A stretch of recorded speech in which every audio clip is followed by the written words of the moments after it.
Welcome to Rick on Life, brought to you by the Liberty Beacon Media Project. I'm your host, Rick Amitin, and this is where we like to talk about things that are affecting our daily lives. Today, we're going to be talking about strengthening families and dads with Brandon Brown. Brandon is husband, a dad, and he helps run The Nest, which is a nonprofit in Akron, Ohio, serving and strengthening the family unit. He's known for his entrepreneurial skills. He encouraged and helped his wife start The Nest nearly 4.5 years ago. He's a lover of adventure and any problem that needs to be solved. His passion is for families, for dads, and for the next generation coming up to be able to see who they really are and be able to shape the world around them. Brandon, welcome to Rick on Life. Thanks for having me, Rick. Listen, we're about 70 degrees here in San Francisco today. How's your weather out there in Ohio? Not anything like that. I got about, I think we just got another 6 inches of snow dumped on us last night. So, but I'm not complaining. I enjoy the seasons and I try to make the best out of all of them. Yeah. I grew up in northern Indiana, actually just about 40 miles south of Chicago. Okay. So you know all about it then. I know all about the weather. And, yeah. I thought I'd rub it in a little bit on you today. Yeah. That we're having such a beautiful day here. Yeah. Well, listen, tell us a little bit about yourself, Brandon. Where'd you grow up? Yeah. That sort of thing. Yeah. So, I guess I'll start at the beginning. So, I mean, I've actually grew up here in Akron, Ohio. I came from a blended family, I guess. So my parents got divorced at a young age, which uniquely always, kind of like yourself, Rick, I've always had this father heart. My dad has always been there, but my mom got remarried, had my two, which I guess technically would be my half brothers. Obviously, I never would look at them that way, but so they were my half brothers. Their dad really wasn't in the picture though. So even from a very young age, I was a little bit older than them, so always just taking care of the little kids, and I've always just really flocked to children, and just wanted to love on them any way I can. Growing up, I kind of went back and forth between my parents, and then my mom moved to New York, and I stayed here with my dad. That's where I was kind of raised the rest of my younger childhood there and through high school. And that brings us here to in Ellet, which is a smaller neighborhood within Akron. And that's kind of where we put our roots down. So I was there, and then now we're planted here, and this is exactly where our organization is ran. It's funny, we always joke, me and my wife actually live 2 doors down from the house she grew up in, right next to her parents. And wow. Anyone who knows my wife, she's been all over the world. She lived in Australia for 2 years, and she's right back here at home. So, it's totally a purpose reason, we're here and we're happy about it. So, well, the broken family dynamic always has some interesting, elements, and sometimes, it works well, and there isn't a horror story, but more times than not, there's a lot of dysfunction that comes out of all of that. And so I'm really happy that you landed on your feet. You say your dad has always been there. Did you feel like you had good role models growing up? Your dad, brothers, uncles, people like that in your life? Yeah, I would definitely say for me, my dad has always been there. He's been a great example for me. He's an entrepreneur. And so that's kind of where I got that all from. I've seen it from a young age. So it's been good. Yeah, definitely in those respects. And I've had some coaches growing up as well. I was involved in sports, growing up, and I had a lot of great coaches along the way. Well, I did too. That makes more of a difference than people think. You know, coaches can. I still use quotes Yeah. from coaches I had when I was in my teens because they were such profound statements. You know. Oh, it's huge. So yeah, so it's a good thing. Um, Tell us about the Nest and what you guys do. Yeah. So the Nest, we're a family organization. It all started actually with my wife kind of going through her own battle of postpartum depression. And so she had this, was going through the struggle and she wanted an outlet. So she started blogging. Within that, a bunch of moms started reaching out to her going through similar struggles. We really saw she felt this need for it. And I'm like, hey, we got, with my entrepreneurial spirit, I'm like, we got to like do something with this. These people need help. So she started meeting them in our house, and she would host these groups, and they would come and we would provide childcare. We had, with her mom actually living 2 doors down the street, we would, have the moms there and the kids here, and they would just meet. And then one night I came home and the street had cars up and down both sides of the road. I'm like, hey, we got to like get a building or something. This is crazy. Yeah. And we're so excited about it. And it was a good thing, obviously. Sure. That kind of birthed the initial idea. And then from there, we started just kind of going into it. So that was like the first, we called it like a mom's group, basically. And then from there, we started just expanding on that and seeing and coming to where we're at today, knowing that the entire family is not where it needs to be as a society. And just as we live it out day in and day out, we're trying to build relationships with families in our community, and we just see the brokenness. And so we're like, we need to create a space for families to be able to come in and be strengthened or have community, be encouraged, and just have a positive environment and escape the negativity of the world for, maybe a night a week. So that's kind of what our goal is. Yeah, and you're a faith-based group, and we can talk more about that. But when you got going, did you find that it was coming from the faith-based community, or people that were outside of that who were also just looking for some help and some support for the issues that they were facing? Well, we do see both sides. And what we really love in our heart is, we want to be the support for the people that really don't find support within the church. And it's always been that way. We've always had, really anybody comes in our doors, and I hate to put labels on people, but we would say that there's probably 30% Christians at our organization and probably 70%, non-believing people walking in our doors. So it's a great space. Yeah, that's a great space. That that's very encouraging. So I wanted to talk a little bit more about the inspiration behind the Nest, and you've already alluded to this a little bit, and that your wife was having a postpartum experience that she was working her way through, and then found that other mothers were having similar things. I do know fathers can be affected. Yeah. In the same regard. So when you looked at that and said, okay, we want to respond, we see a need here and we want to respond to that. But did you have like a big vision when you started, or were you just responding to what was in front of you and it just took off on you? Yeah, I can be pretty big vision, and my wife tends to tone me down a little bit. But the biggest thing was, we just would bring people in, and then she would be talking, and then they'd be like, hey, do you guys do anything with the dads, or things like this? And it just was like naturally just like, hey, they need a space too. And I'm like, oh, of course, like, yeah, let's do this. So we it's really organically just grown on its own, and it's been really cool because I think that's typically the best way to do it. So yeah, and that's when you're really addressing something. Yeah, it's a real need, because people are saying, yeah, man, I'm looking for a place, where I can be supported and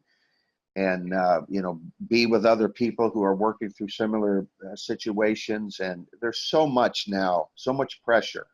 Yeah. I will say I do remember this kind of a big vision moment, which was pretty cool because it's actually coming up again this Sunday. So we did, I think it was, this will be our third. So 3 years ago, we had a daddy-daughter Valentine's Day date. Yeah, I saw that. Place, and I mean, it was awesome. All these, and we didn't realize the response would be so big, but I mean, after doing the event, we realized no one else is really doing anything like this. And the dads were like, I mean, I didn't even come as well dressed as all these dads. We didn't even say there was a dress code. I showed up in jeans and just like a button shirt, like with what I'm wearing now. And these dads walk in the door and they're like suit and tie. Their daughters are like, you know, they're going to a formal dance. I mean, it was awesome. And the girls had a blast. We did these activities, and that really hit me there. I was like, oh my goodness, like, not only do they want a space to be able to just love on their kids, but these dads are hungry to just be Great good, moments. better fathers, yeah, and have these moments, and we're just not great giving moments. not giving them an opportunity. So I'm like, we need to make more opportunities and really lean into this so we can all be better. Well, the family's been under attack, for lack of a better word, and displaced. And as the ladies have battled for equality, which I support in every way that I possibly can, but there was an element that took that to the extreme, and in that process started bashing men, bashing fathers. And I think men over the past 20-25 years have felt that displacement. Who am I? Where do I belong? What role do I play? Things got very lopsided, like in our judicial system with family courts, and fathers were really disadvantaged, as a result of some of the other things. And and so some things start off well, and then they become something less virtuous. But I think in that process now, men are struggling to find their way back. Yeah. I'm encouraged because I think it's happening. I think people like you and other organizations all over the country are lending a hand, and being supportive, and creating a space, where men can collect themselves and understand their role, even though it got minimized somewhat in society. Their role was never diminished in reality. And these kids still need these father connections. And the statistics are abundant to verify the significant role that the father plays in the development of their children's lives. And so, man, I'm excited not only about what you're doing, but to hear about the exposure that you're getting and the success that you're having. I mean, man, it's fantastic. So it started then. The nest just started in your house. Yeah. Your wife and a few ladies, and it just took off, and now you've got something on your hands that's a nice piece to your community, I'm sure. Yeah, it's been a fun journey, that's for sure. So yeah, we actually have a building, and that's the other part. We're finishing up our basement remodel in the next. I mean, we were literally cleaning it yesterday, so we're there, and that's adding an actual specific location for dads to meet, and then there's also a new children's area, which is like double the size of what we were using, if not 3 times the size. So it's just giving us even more space to be able to do what we do.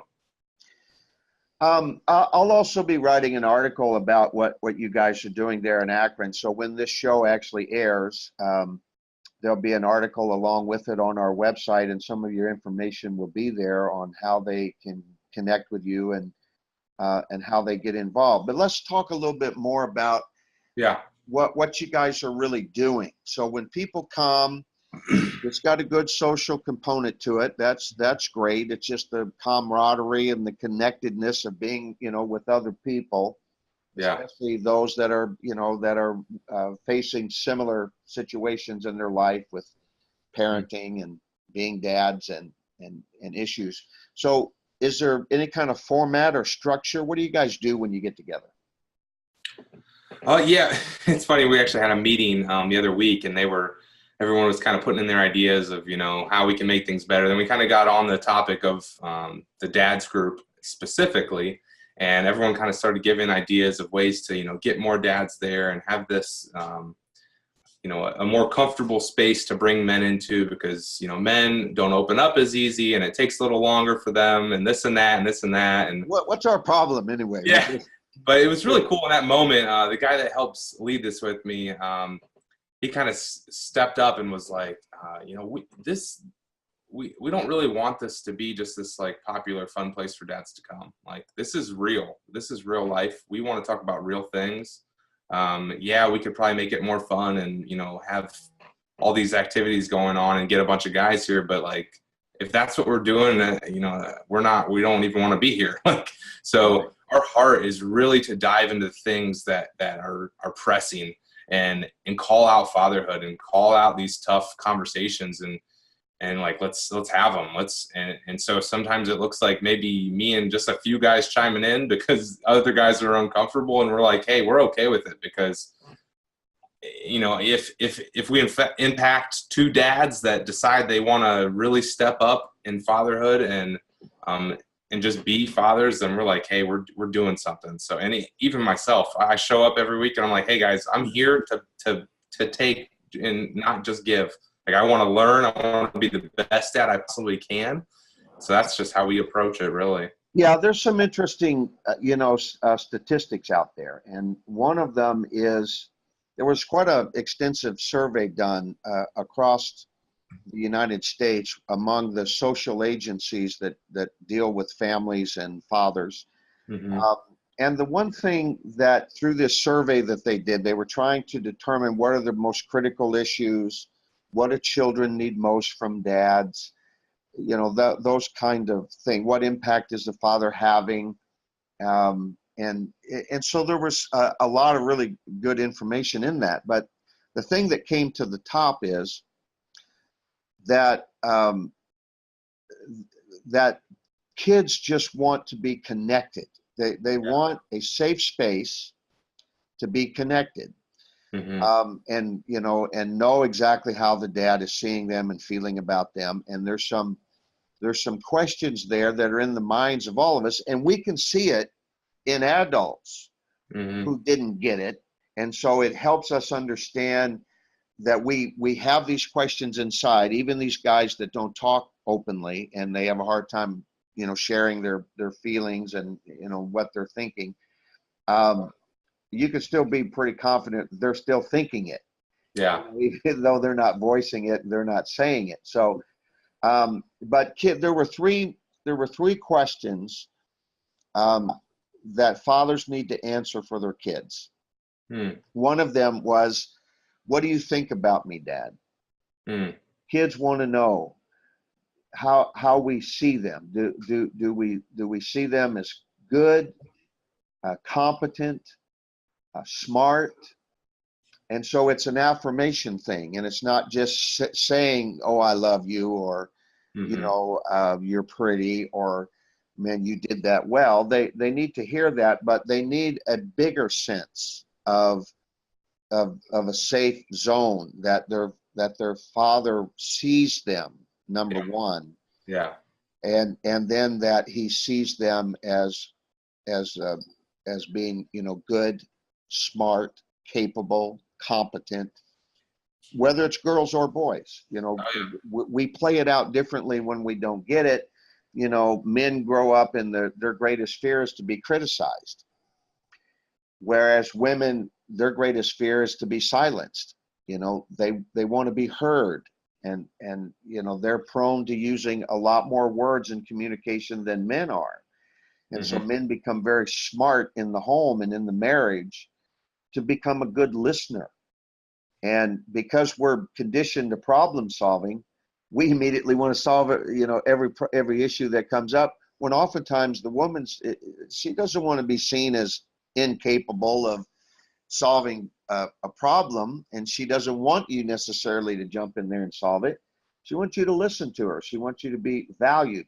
So Yeah. if that doesn't happen with our children, that's how we grow up and get these, these adult versions of the breakdowns and the dysfunction that develops, Yeah. in kids. The second question they want to know is how you feel about them.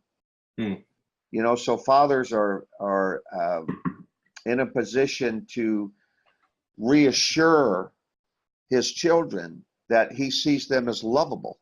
Yeah.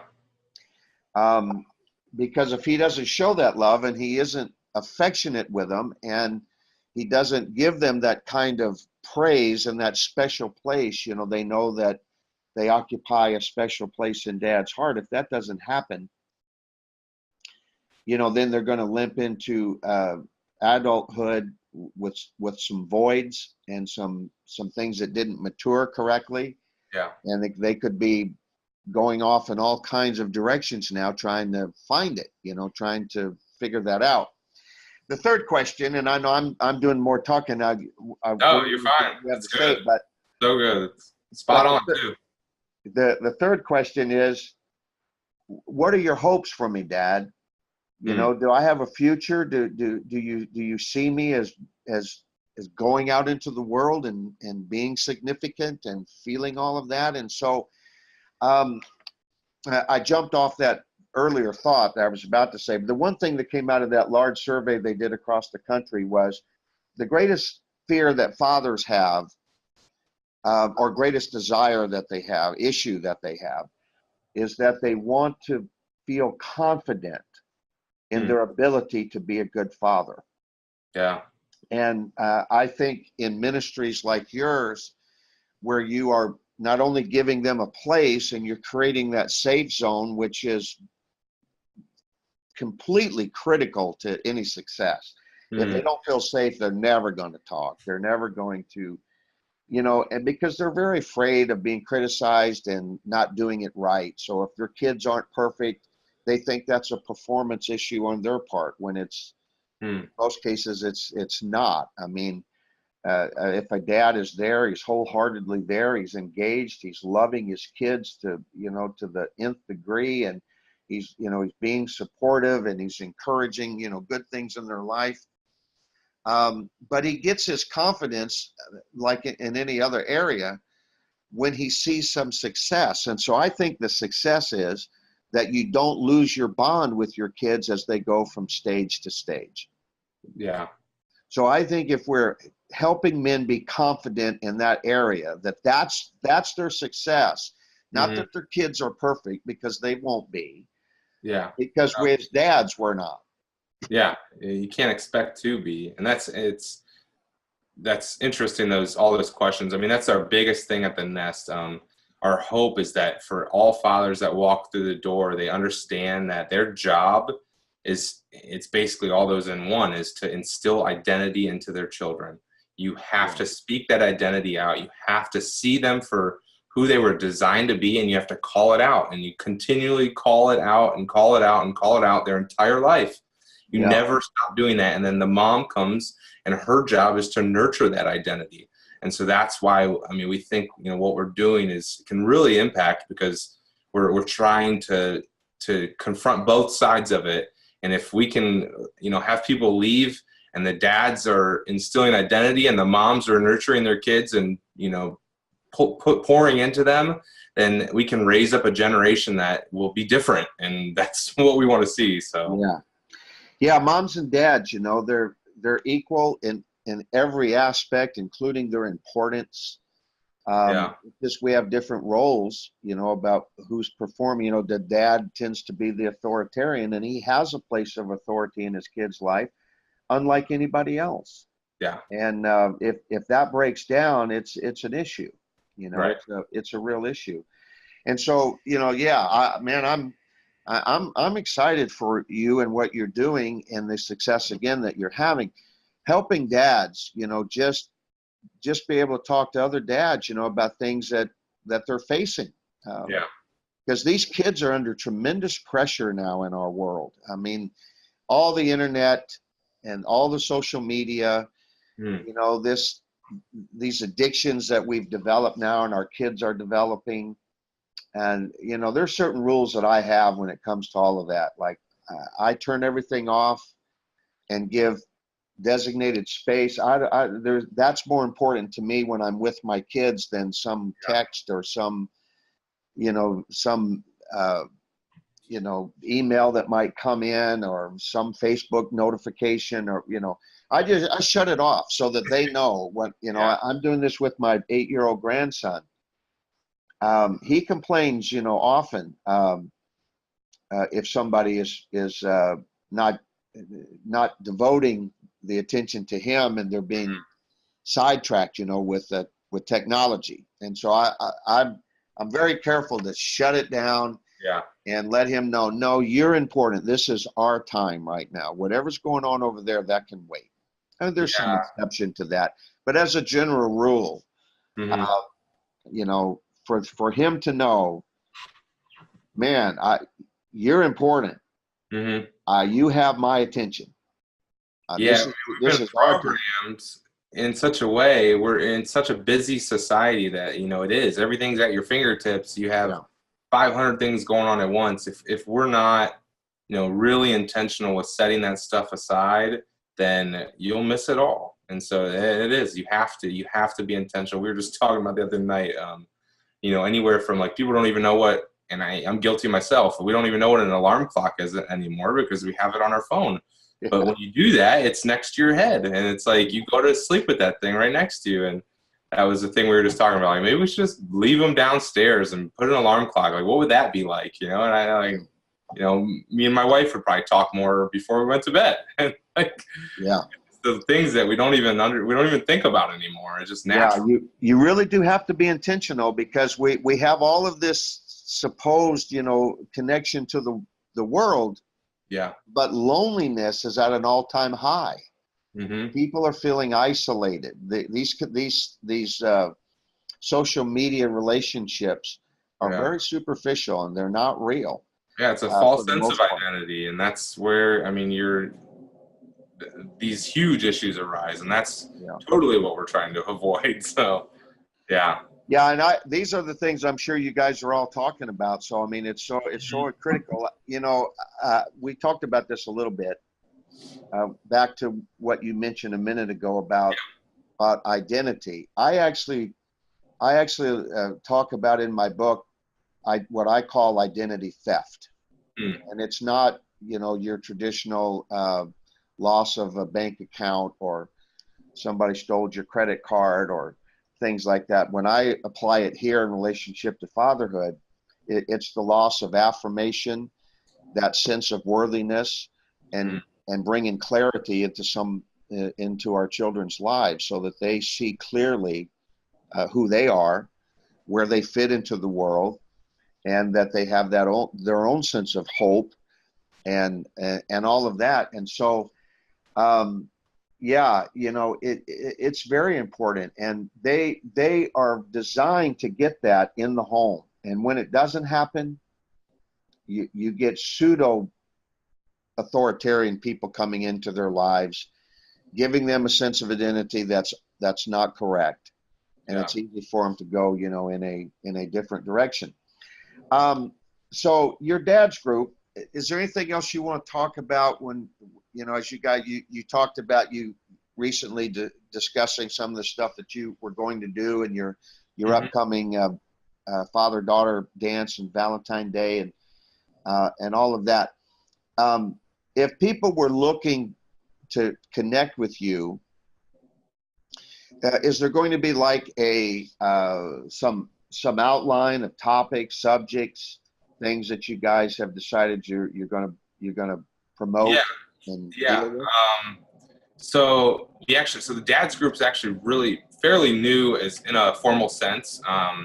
So we're actually, me and the guy that's helping me lead this group, we're actually supposed to meet this week to kind of we want to put out maybe like a 6-month outline of exactly what topics we're going to be talking about. We actually run the program the same night that we do mom's group. So our idea is that it's on a Monday night. So our idea is the whole family can come to the nest on a Monday night and walk away with, something. So, we're really even intentional with the kids program. It's not just babysitting. We want to train our kids. I tell my own son that, like, hey, you're a leader in this group. Like, our family specifically has been called to the nest. And so when we are there, you are a leader as well. And so we're really intentional with every moment of, in each program. So that's one of it is, we wanted, it's all together. And so the moms group does like a topical, and it's kind of laid out in, they have it all, set up already. So we're trying to maybe piggyback even on maybe some similar topics. So, the moms might talk about, marriage one night, and we might want to do the same thing, just so, that can lead to something further, maybe in their relationships as well. So that's kind of what we're working on right now. Man, years ago, at one of the seminars that I went to as a young father and, young married man, the statement that was made that I never forgot, and that is, one of the best gifts that you can give to your children is to love their mother. Oh, yep. I Make tell people that all the time. Yeah. And that has stayed with me. And, I wished I'm an older man now. I'm a grandfather, so I can look back with some reflection and realize I didn't do everything, perfectly, and still don't. But I love the whole idea of the concept of intentional, because I am very intentional now. And I grew into that because I had my own father abandoned me. I only met him once, saw him one time when I was 5 years old. I had 3 stepfathers by the time I was 9. So I really did limp into adulthood, and I joined the service early, which led me right into some hyper masculinity, and so I had that macho, stuff going on in my head, and later on when I entered the ministry, and I still had so many issues. My wife and I are about to celebrate 36 years of marriage, and awesome. It's great, but it hasn't always been great. There were moments when, things were difficult, and but thank God, we kept our priorities straight. We kept things in front of us that were most important, and we kept working. We kept working on it. And I was active with my kids, engaged with my kids, loved my kids. I was affectionate with them. I talked about the future in their life. Even all of that, everything didn't come out necessarily the way that I thought it would. There were still challenges, and there were still things to face. My kids are doing well. They're not exactly cookie cutters, to what I designed for them. They definitely have their own mind and their own thinking. But we love each other, and that's a good thing. Yeah. Oh yeah. Well, tell us, you got something else coming up. I think you call it Father's Walk. Tell us about that. Yeah. So that's the name could change, but that's the idea. Basically, so actually the idea came from a friend of mine about I don't know, a year or so ago. He had this idea of doing a walk for fatherhood. So similar to any of these walks for causes, basically, that are out there. We really want to, as we've been kind of thinking about it and cultivating this idea, we see this. I guess the picture I can describe is we see this walk taking place that is taking a stand for fatherhood as one. And then we started thinking of ideas of like, okay, what should that look like? Maybe it's just a men's walk, but now we're really leaning towards, we want the whole family to be there to say that, like, to take a step saying that, fatherhood needs to be addressed, and it's not just men. Like, the women need to acknowledge it, the kids, everyone. So we have this picture of what I see is the whole family going on this walk, and then the picture I have is this hill, walking up, like, maybe like a mile walk, and then coming to this large hill with an open field hill. And we, then the men and I see the boys as well going up the hill together. So basically leaving the daughters and the mothers down at the bottom,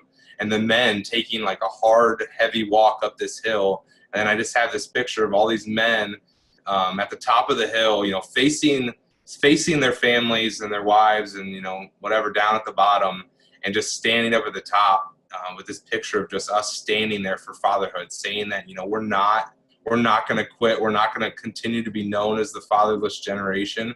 We are going to stand up for fatherhood, and we are going to be good fathers, and we're going to, speak that identity to our family and to our kids and those things. So that's kind of the idea behind it. We really want to see, this will be the first one we're doing. So I told everyone, I was like, I could be happy if we had 20 people there or if we have 20,000 people there. Either way, it'll be awesome. But I just think taking a stand and then doing that as like an annual event as well. So.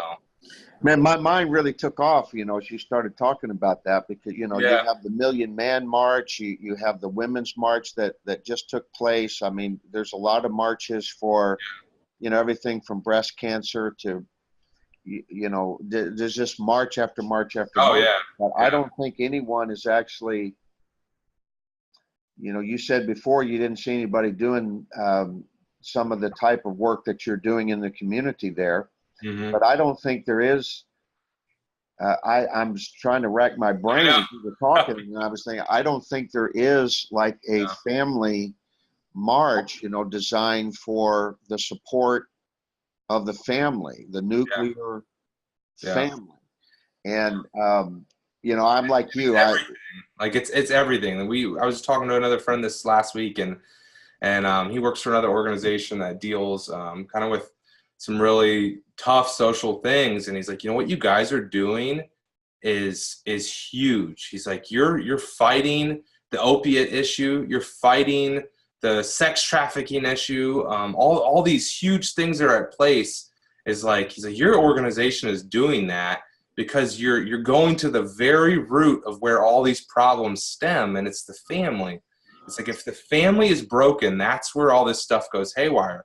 If people knew who they were, they wouldn't turn to drugs. They wouldn't turn to these things, and these men wouldn't abuse these women and all this stuff if they just knew who they were. And so it's really big on our heart that this has to be a big, it has to be known. And we have to, not for our sake, but we were going to country, Yeah, if we were going to.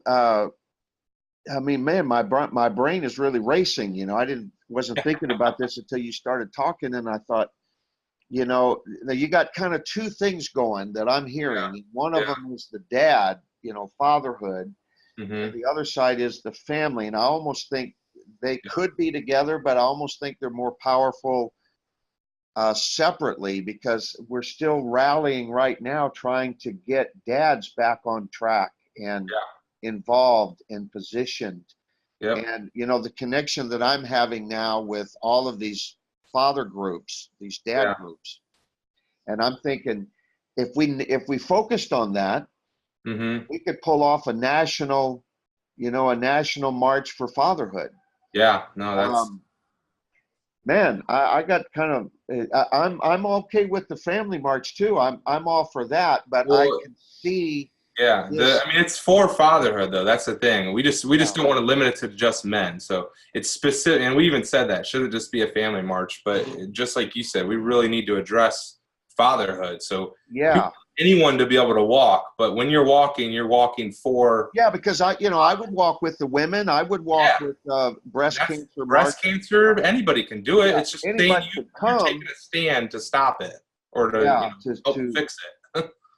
Man, I think we ought to throw our weight behind this and see if we can pull off a national. Yeah, that's the hope. I really want to see this.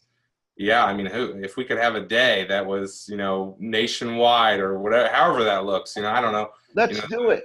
Yeah, let's do it. Yeah, I'm excited. I got very excited about that, and so I think we should. I think all the groups that I'm talking to, I think I'm gonna start talking about this. So let's stay in touch and let's talk more about a date. Yeah. And we'll use social media, and we'll leverage our ability to get to these groups, Yeah. and let's rally for dads, man. Oh, that's what we're about. Let's Yeah, do it. I could keep it alive on my show. I Yeah. know other guys that have large broadcasts. Um, yeah, let's do it, man. Awesome. You drew me right in. Yeah, yeah. Well, hey, I'm glad to hear the response. Well, we'll talk more off air about that, Yeah. and see what we can do. Man, look, Brandon, thanks for taking the time to be with us and share, what you guys are doing. And there's a couple of addresses you provided for us where people can contact you. One is www.thenestakron.org, Yeah. and then www.facebook.com/thenest-akron. So that's two ways that people can get in touch with you immediately before the show airs. But thanks for being here with us, man. Thanks for what you're doing. Thank you. You picked up a fan today. I'll be very supportive. If there's anything I can do, of course, here, just let us know. And I want to say to our listeners, thanks for being with us today. This is a good conversation to have. And thanks for taking the time to be with us. And remember, whatever's going on in your life, just sprinkle a little love on it. I'm Rick Amitin, and I'll see you next time.